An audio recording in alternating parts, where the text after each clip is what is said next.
अघि मैले भर्खर सेल्फी हानेर आएको छु अनि यो डमीले कसरी सेल्फी हान्यो म्याम यहाँ फोन एक्सचेन्ज हुन्छ भनेर मैले भिडियो हेरेको थिएँ टिकटकमा हुन्छ एक्सचेन्ज हुन्छ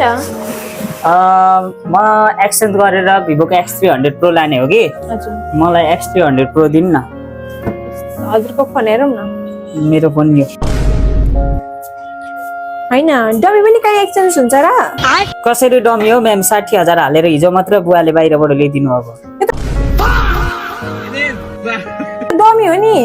डमी होइन यो चलिरहेको थियो तपाईँले डमी भनेर हुन्छ अघि मैले भर्खर सेल्फी हानेर आएको छु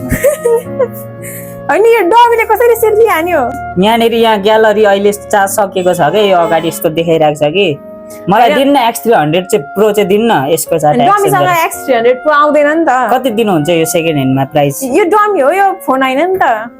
फोन हो के बाबाले 60,000 मा किनेर ल्याइदिनु भएको कसरी डमी हुन्छ हौ यस्तो राम्रो मेरो फोन यो डमी हो अनि डमीमा क्यामेरा हुन्छ म्याम क्यामेरा हुँदैन दिनु न मलाई X300 Pro चाहिँ एउटा आउँदैन नि त एक्सचेन्ज हुन्छ भनेर जे पाए त्यही भन्नु हुँदो रहेछ अनि डमीसँग हुँदैन नि त डमी होइन क्या म्याम कस्तो अघिसम्म फोन आइरहेको थियो कि अनि त्यो चार्ज सकिएर हो कि यो त लु अहिले मलाई फोन गर्नु न त चार्ज छैन नि त चार्जमा हाल्दिनु नि चार्ज त लगाउनु न त यहाँ होइन यतिकै अहिले यही कन्डिसनमा एक्सचेन्जको हुँदैन अनि हुँदैन ढिलो भइरहेछ क्या मलाई हुँदैन डमीसँग कहाँ एक्सचेन्ज हुन्छ 100 रुपैयाँ दिन्छु यसको हुन्छ